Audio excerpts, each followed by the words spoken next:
I'm Sandeep Jain, a strategy consultant and a leadership coach, and the CEO founder of my own company called Value Unlock. And thanks to Business World for this opportunity to be here. Thank you. Thank you. You were a session chair on one of the panels today. You did get to hear a lot of insights from different leaders from different industries. Yeah. What was one of the key highlights for you from the panel?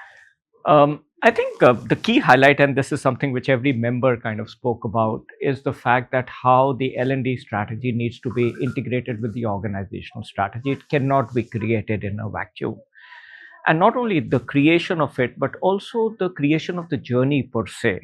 And eventually the measurement of the impact and ensuring that it delivers what it is expected to deliver is something which has to be done hand in hand with business. So I think that is a key point which I think came across our discussions in the panel. All right. Well, speaking about a broader perspective, do you think India is most impacted by the skills gap, or is it a job design problem?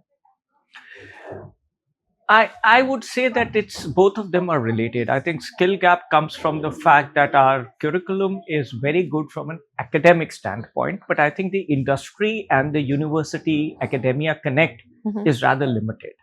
And we don't have so much co-created programs, education programs, skilling programs, where the academia and the industry bodies come together to create something for a specific industry.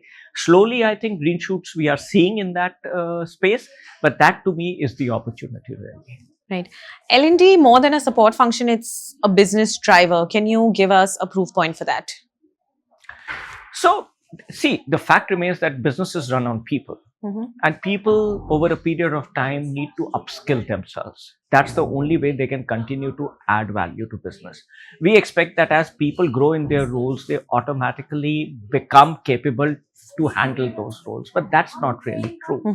So I think organization has to see, for them to go where they want to go, what are the learning abilities, skills, competencies they need, and they have to ensure they have a system of mapping the talent they have to those competency matrices and design a program which will elevate that need to the competency to the extent that it is required.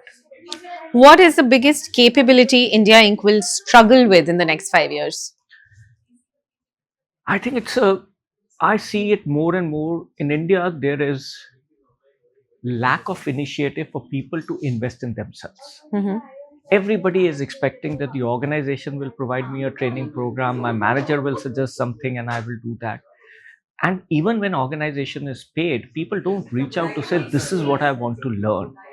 And the fact is that if you have to pay out of your pocket, you just close yourself completely. You would rather buy a new car than go in for an executive education program, let's see.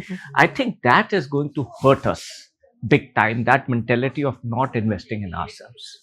Any last piece of advice for the young leaders and also the youth of the country? I think continue to evolve. There's always something to learn. Just make sure you put yourself in that uncomfortable situation of being a learner. And that's the only way growth happens. Lovely. Thank you. Thank you so much for joining us today. Thank you. Thanks, Avi. Thank you.